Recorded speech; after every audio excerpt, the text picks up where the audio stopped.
It's 2021 and maintenance and repair costs are through the roof. What are we gonna do about it? Explain what's going on and try to save you some money in this week's video.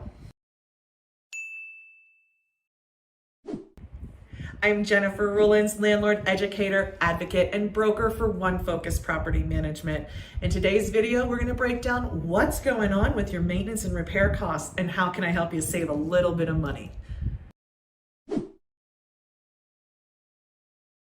Like most pricing challenges, this is a direct result of an inequality in supply and demand. Let's talk about demand. What's gone on recently that has increased the demand so much? Well, quite simply, people have been at home more often. So when people are stuck at home during quarantine, they were taking the time to do those projects they had put off, thereby putting a bigger demand on parts and supplies as well as labor in the market. Also, a big change of life like that, where now we're doing work and school at home more often, has meant many people need to retrofit their houses to make room or make spaces for those activities to happen. That also drove up demand. A unique feature of this particular economic downturn has been that there's an increased demand for new single-family housing units, which is an unusual aspect of this particular economic crisis, that we still have that really healthy demand. And we hear this talked about in the news, there's shortages of housing and cost of housing is going up. And so that's some unusual features that are going on now, provoking that demand. You know, the supply side was also affected. So when the shutdowns happened in 2020, and some of those have carried on and been intermittent through 2021, what we saw there was interruptions in production and logistics. So all of these things that we need, from computer chips to lumber, are challenges to get our hands on when the production and supply chain has been interrupted with government and different shutdowns.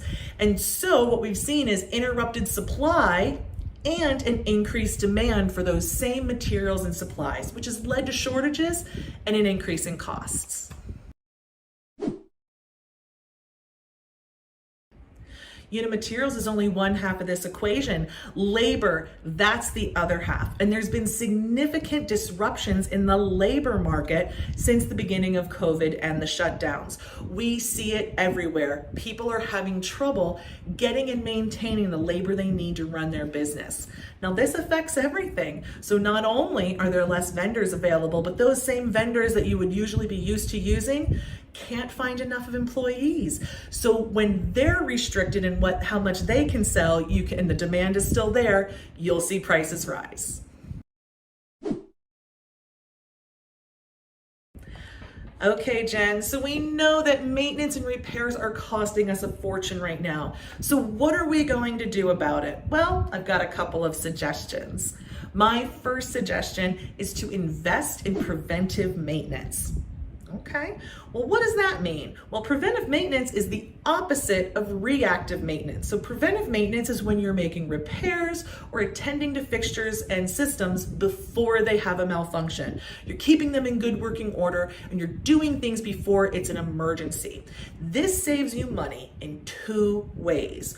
One, you're making these repairs not under a time crunch. So you're not in a situation where a property doesn't have heat or hot water or the roof is actively leaking. You are finding the maintenance while you still have some time to deal with it, which puts you in a better bargaining position. So that is the first way you save money.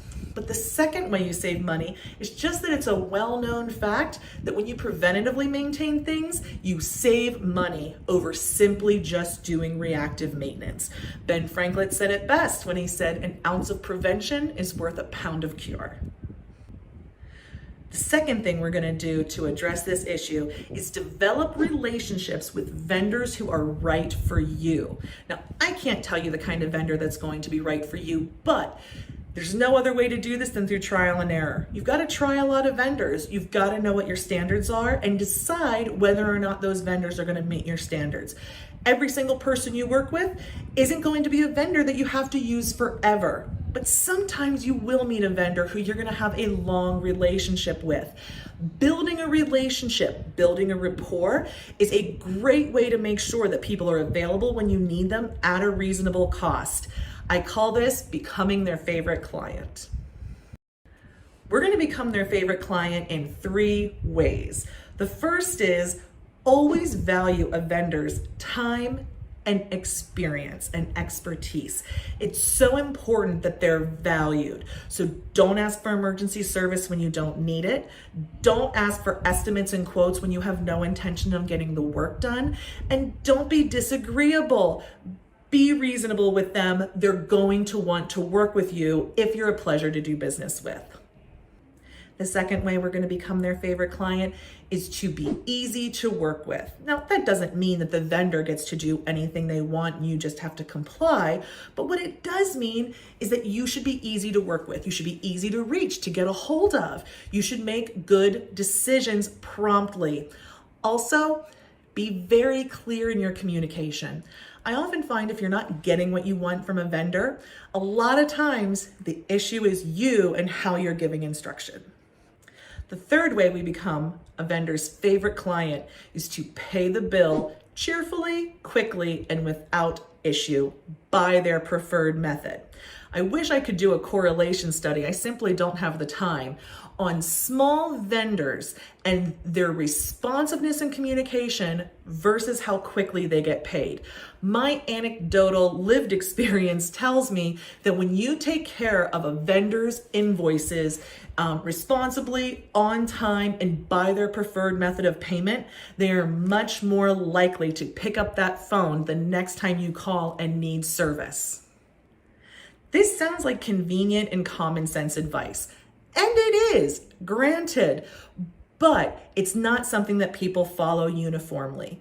Ask your vendors what would make you their favorite client. What could you do to be a better client to them? Developing those relationships is part of your responsibility as a rental property owner. Vendor relations is a key aspect to any business, and doing it well is going to save you hassle and money. It's my pleasure making these videos every week, bringing you information you need to make more money with your rental properties. I hope if you ever need rental property management assistance, you'll check out One Focus Property Management. A link to our website's in the description, but another way to stay in touch, subscribe to our YouTube channel. We'll be bringing you new videos every week.